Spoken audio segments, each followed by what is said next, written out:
swing back and forth in the future, or do you think they'll stay down for the time being? Wait, are they light and gritty now, or are they dark? Which one are they now? Well, there's elements of both. They're more dark, but the lighted stuff is starting to come back. I will only say this, that I do feel like there was an element of nihilism that started to eat itself, where things got so dark that they couldn't maintain, except for some reason that I still can't quite understand, The Walking Dead, which never gets old, never gets tired, just the best part.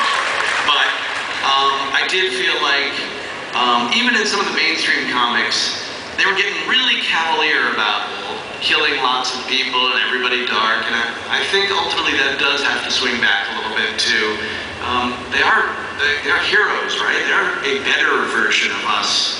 That's in some way. That's mainstream, right? I don't. The indies. I don't know if Chris Ware has gotten too gritty like that. So, gritty, but very, very clean. Yes. Very clean lines. All right, next question. Hi guys, I was wondering what you thought about film school. Do you think it's worth the time and the money, or do you think you should just go your own way? Just go your own way. Do film school.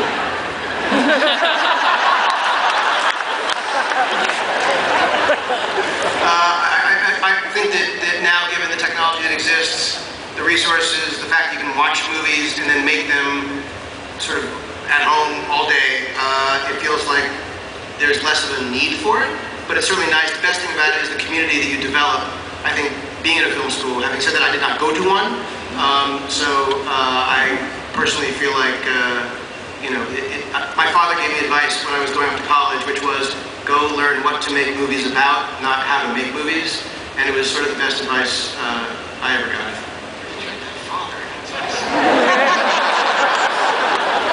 My dad just said, don't be a writer, it's too much work. He said many very sage things. I just want to say I did go to film school, or studied undergraduate, and I happened to study with the greatest teachers imaginable.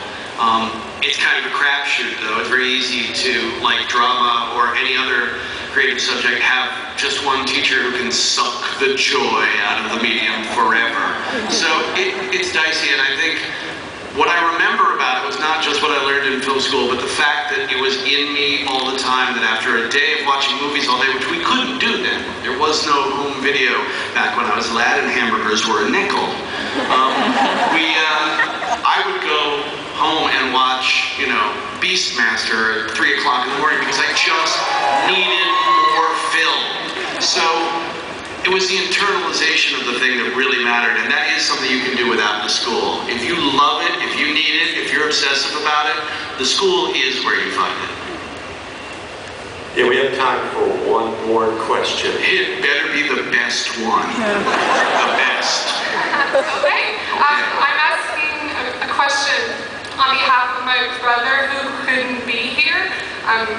He's a writer and he just started, and he lets me read his stuff up until about a month ago, where I gave him advice he didn't like. And so I was just wondering on his behalf if any advice is better than no advice when it comes to writing. Definitely the best, by the way, definitely the best. You guys are pikers. That's a question.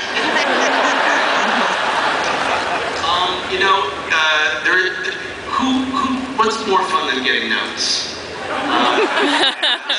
It's really the joy for a writer. I think ultimately, you have to walk a razor's edge of being able to hear what other people think, to really listen to them, and know when to shut them out. But shutting them out doesn't mean never showing it to anyone, because then the film they don't see it. So, you categorically will have to listen to people, and in your career you will have to listen to some people who don't know a damn thing, but who have the big pockets full of gold.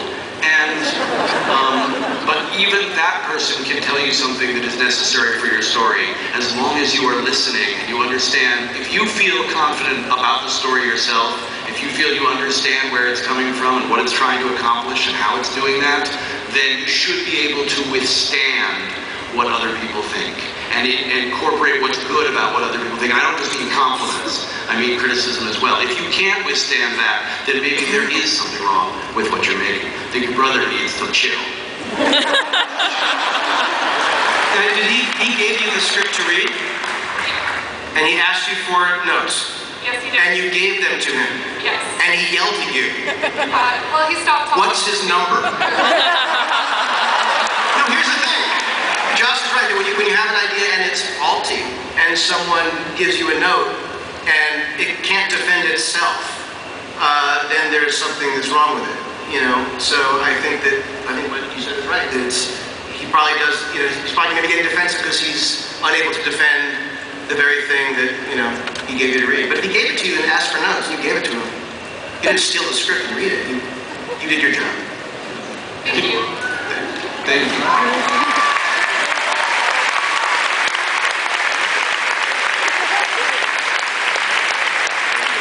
I guess that's the end of our time. On behalf of Jocelyn and JJ, thank you all for coming. And guys, thank you for being here. Thank you so much for that.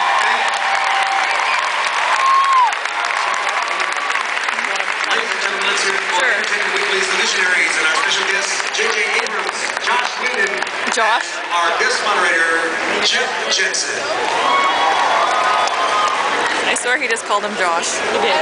He kind of caught himself in the kind of